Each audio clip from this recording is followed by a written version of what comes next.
Voyage avec moi dans cet univers dystopique et intrigant, où théorie et réalité se connectent dans une histoire extrêmement incroyable. Dans un monde consumé par le chaos, le destin de l'humanité était sur le point d'être scellé. Le pouvoir des Otsutsuki avait surpassé toute limite connue, et maintenant Juura, un être qui avait hérité de la haine du même Jubi, marchait sur la terre avec l'intention d'anéantir tout ce qui restait. Konoha était en ruine, et même les guerriers les plus puissants n'avaient plus de force pour continuer. Boruto Uzumaki, héritier de la volonté du feu, combattait avec toute sa force pour protéger ceux qu'il aimait. Son corps était déchiré, sa respiration faiblissait, mais ses yeux brûlaient de détermination.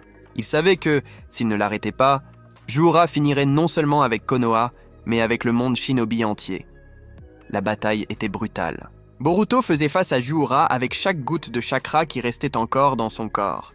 Des Rasengans étaient lancés, des portails de karma étaient ouverts, des techniques interdites s'entrechoquaient dans des explosions qui détruisaient des montagnes entières.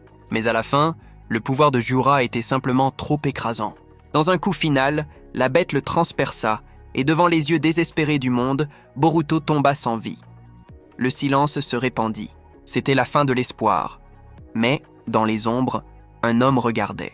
Un homme qui transita toujours entre le bien et le mal. Un homme qui connaissait les secrets interdits de la vie et de la mort. Cet homme était Orochimaru. Avec un sourire énigmatique, il s'approcha du corps tombé de Boruto. Ses yeux brillaient de curiosité et d'ambition. Pour la première fois, il ne cherchait pas seulement la connaissance, mais aussi le salut du monde. « Ce n'est pas encore fini, Boruto. Ton destin est au-delà de la mort. » Avec des mots chuchotés et des sauts interdits, Orochimaru activa l'Edo Tensei, ramenant Boruto à la vie. Mais ce n'était pas seulement le Boruto commun qui revint. Orochimaru, dans son génie sombre, ajouta en lui quelque chose d'encore plus dangereux, le Rinnegan. Quand Boruto ouvrit ses yeux, sa pupille brillait d'un violet profond, marqué par les cercles du suprême Dojutsu. Son corps était restauré, mais son âme brûlait de pouvoir. Il n'était plus seulement un garçon combattant pour l'avenir. Il était maintenant un guerrier renaissant, portant l'héritage des dieux et la malédiction de l'immortalité temporaire. Juura rit en le voyant se relever. « Tu n'es rien de plus qu'un cadavre ambulant. Peu importe combien de fois tu reviens, je te détruirai encore. » Mais Boruto ne répondit pas. Avec le Rinnegan dans ses yeux, il ouvrit des portails dimensionnels, absorba des attaques colossales et riposta avec une force jamais vue auparavant. Ses Rasengan se multiplièrent en sphères noires, fusionnés avec le pouvoir gravitationnel du Rinnegan, capable de déchirer le ciel. La bataille devint un spectacle divin. Juura libéra toute la puissance du Jubi, mais Boruto, renaissant, l'affronta en égal. Combinant le karma, le Rinnegan et la fureur de sa volonté, il lança le coup final.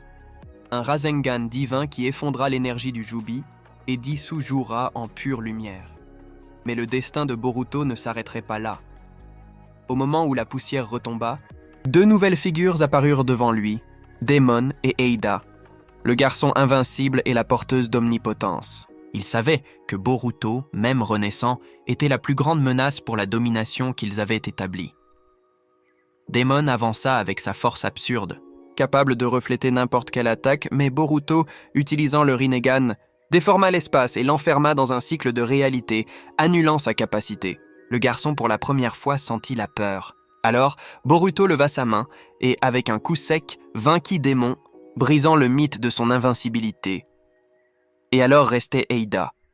Ses yeux enchantés reflétèrent le pouvoir de l'omnipotence, la capacité de manipuler le destin et de réécrire la réalité. Pendant un instant, même Boruto hésita, sentant sa volonté se dissoudre. Mais il se rappela les mots de son père, de sa mère, de tous ceux qui croyaient en lui. Serrant son poing, il activa le Rinnegan au maximum. Le dojutsu d'Eida et son omnipotence furent confrontés avec la force suprême de Boruto, et dans une brillance qui déchira le firmament, il réussit à briser le sort.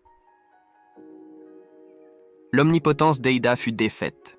La réalité revint aux cours originales. Le monde, pour la première fois en années, était libre de la domination des dieux. Mais alors, le corps de Boruto commença à trembler. Les marques de l'Edo Tensei commencèrent à se défaire. Le chakra qui le soutenait en renaissant disparut lentement. Il regarda ses mains, sentant la vie s'effacer encore. Orochimaru, à distance, regardait en silence, sachant que c'était le prix du pouvoir interdit. Boruto tomba à genoux, respirant avec difficulté. Son Rinnegan s'effaça, et ses yeux revinrent au bleu serein qu'il portait toujours. Il regarda le ciel, se souvenant de Naruto, Hinata, Himawari et de tous ceux qu'il aimait. Un sourire apparut sur ses lèvres. Si je peux sauver le monde, alors peu importe ce qui m'arrive. Et avec ces derniers mots, le jutsu interdit fut défait. Le corps de Boruto se transforma en cendres, disparaissant comme de la poussière dans le vent. Le silence régna encore. Jura, Demon et Eida étaient tombés. Le monde était libre, mais la victoire coûta la vie de celui qui avait été renaissant seulement pour sauver tout le monde. Boruto Uzumaki, le garçon destiné à porter le karma des dieux, partit pour toujours. Et sa légende, la légende d'un héros qui défia même la mort, serait racontée pour des générations. Si tu as aimé, n'oublie pas de t'abonner à la chaîne et d'activer la cloche. Jusqu'à la prochaine vidéo, salut!